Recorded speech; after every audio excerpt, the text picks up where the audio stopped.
All right, so we're all familiar with Gmail, but there are a couple of things that are specific to the certification exam that you need to know about Gmail.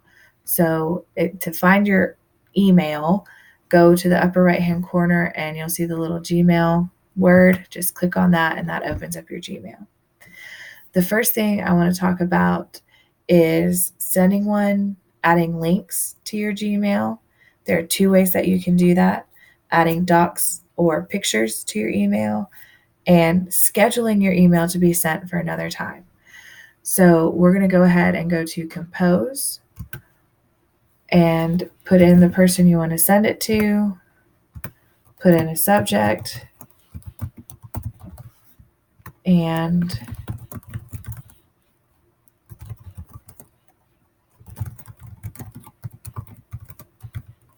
okay, and your message. So the first thing is, if this was it for my email, I would just go down here to the bottom left and click send. And then that's it. But I need to add a link to the cell membrane videos. So I can do that one of 2 ways. The first way is just straight copying and pasting the URL for those videos into the email. So I'm going to go back to this tab where that playlist is and the cell membrane playlist.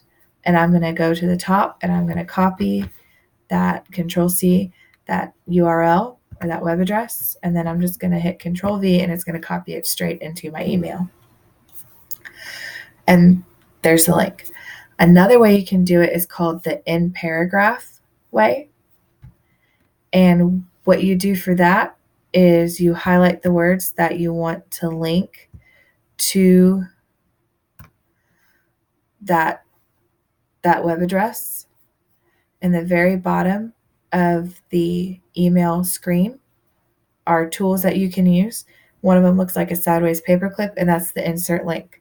So you click on that and you paste that address into this bar right here and click OK. As soon as you click OK, those words turn blue. And when the person receives the email and they click on those blue words, they will get this web address. So those are the 2 ways to add a link. You can straight copy and paste it into the message, or you can link it in paragraph, which means it's linked to certain words in that paragraph or in your message. The other things we're going to talk about are adding a document. That's pretty easy. In the toolbar or a picture, in the toolbar at the bottom, you have the drive symbol, the little triangle. If you just click on that and you know exactly the name of the document you want to put in there, you can search for it there. So Tennis Trout's agenda. So just insert that one and you just click on the name of that document. If you don't know the name of the document, but you were editing it just recently, you can go to that insert button at the bottom again, and along the top you can click recent and you'll find it. Click on it, it'll highlight blue, and then click insert. And that will attach it in there also. Pictures, you can attach pictures. At the bottom there's a little mountain picture, insert photo, and you can have all the pictures or add the pictures that you want, and it'll pull up just pictures.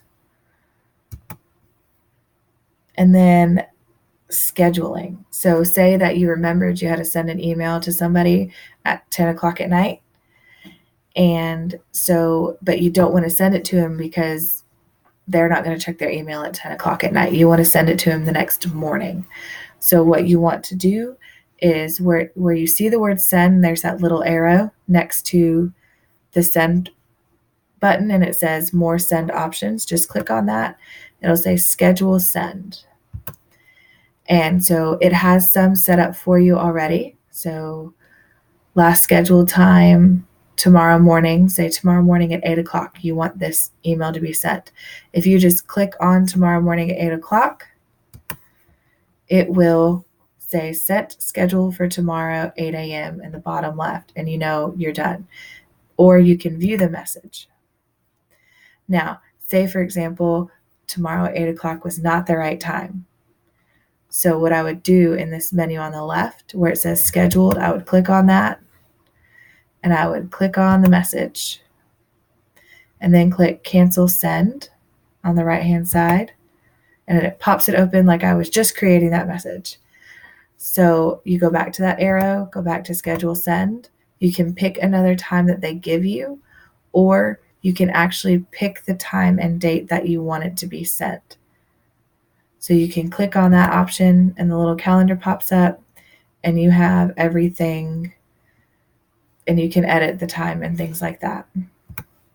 So again, I just want to send it for tomorrow morning, and it'll be sent to my junk email tomorrow morning at 8 o'clock. The last thing I want to talk to you about are labels. When you are searching for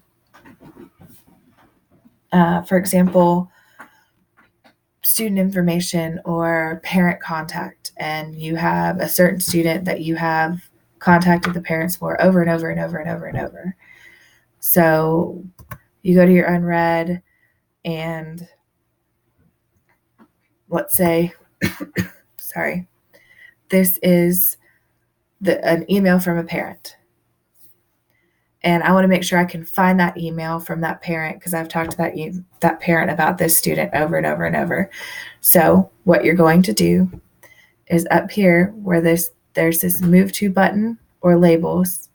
I normally click move to because then I know it's in there, and I'll click move to, and then I'll find that label and I'll say create new label, create new, and I'll put student A. Okay.